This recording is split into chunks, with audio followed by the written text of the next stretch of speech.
Modi, sister, only 5 minutes. Because there are 8 speakers and total time is 27. So it is only 3.5 minutes, but take 5 minutes. Not 3.5, but I am giving you 5 minutes. Thank you, sir. 5 minutes. Start. Sir, I'd like to read out some excerpts from a child who has been sent to a juvenile justice home about her life. 4 years back, when I was just over 16 years old, I was found guilty of kidnapping a 12-year-old girl and selling her into sex work. I was in standard 9 and my father did not allow me to appear for the 10th standard exam. My father's younger brother used to sexually abuse me, make me do all kinds of work and hit me if I did not know what he wanted me to do. Unable to bear this, my father took up another house nearby in the same village. My sister worked in a nearby factory and she was the only earning member in my house. But my uncle used to take away the money from her and harassed us, and he asked me also to work, and he used to harass me and hit me and take away the money I made to drink. My mother died when I was 7 years old by drinking poison. My uncle used to harass my mother a lot, and my mother even lodged a complaint against him in the police station. But nobody took action. So she thought taking away her life is the only way out. When I dropped out of school, I and my sister started going for a job in the garments factory, where I worked for 3 months. And my sister used to beat me up when I did not want to go to work. Because at times I was moody, I did not want to work, but everyone, and the local manager used to misbehave with me, and these were the reasons when I did not feel like working. One day my grandmother fell sick and they gave me 500 rupees to buy fruits for her. But I was homesick and I had been in hospital for 3 or 4 days, and I just took the money, went to the market and bought some snacks, some earrings, and then I got scared. I did not go back to the hospital because when I finally went back, my father hit me and I ran away to another village. There, I made friends with an auto driver. He was nice to me, but his friend one day said he will take me to a safe place, and he sold me to Shobha auntie's house.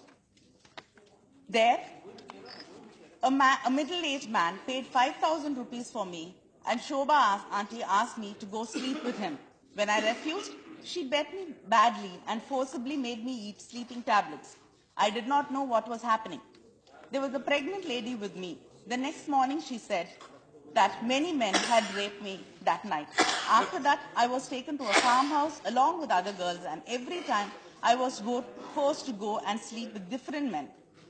And I was beaten, made to eat sleeping tablets, and the nightmares followed.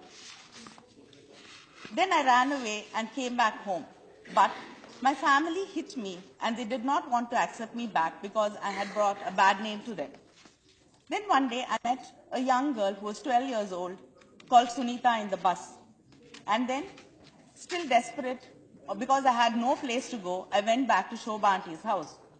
She asked me to bring Sunita to her, and I took Sunita, and she gave me some money, and I thought I could use that. And then I left.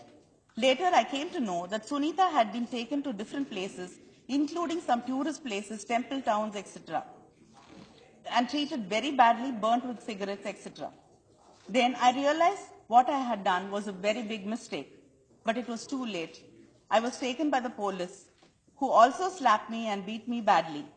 My family was called and they too hit me. And I was accused of trafficking and selling this young girl to sex work. So, according to this new bill, this is a heinous crime.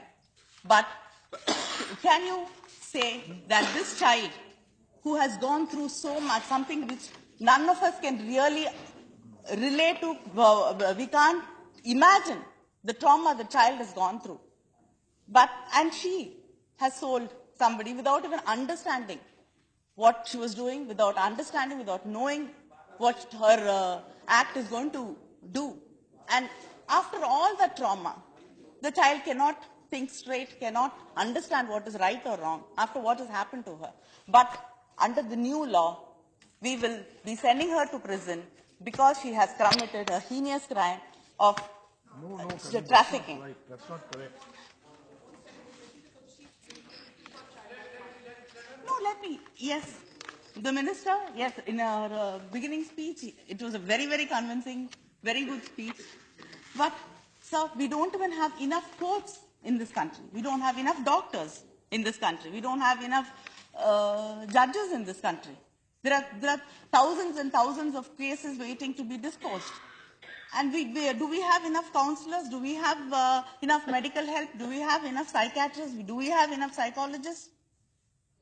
If we set up a board. Minister promised that there will be. Yes, sir, we've been seeing a lot of promises. Yes, I'll be very happy if she's able to actually do what she promises. But we've been seeing a lot of promises.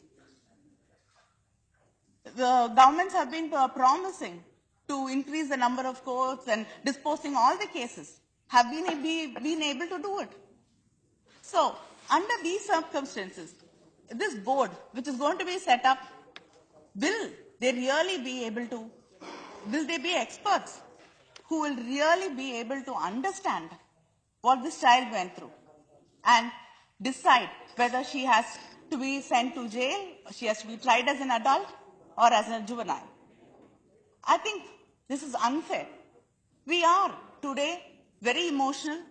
We are today very worried about the future generations. We are very worried about what is the safety of women. We are in a way, I mean, you can definitely understand it from many of the members who spoke here about how emotionally charged we are about this issue. At this juncture, what is the hurry? I really don't understand why do we have to pass this bill today? Why cannot we can? No, please don't comment like that, please. Please, There are yes. so many other things which we have to consider. There's so much of wrong information going around. The share of the child crimes, juvenile crimes, has remained static from 2003 to 2013. It is around 1% to 1.2%.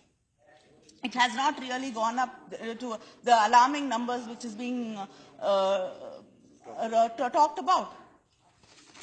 And numerous studies in developmental psychology have found that contrary to such perceptions of early maturation, adolescence is a period of tremendous psychological, hormonal, emotional, as well as structural changes in the human brain, and therefore it is time for great vulnerability.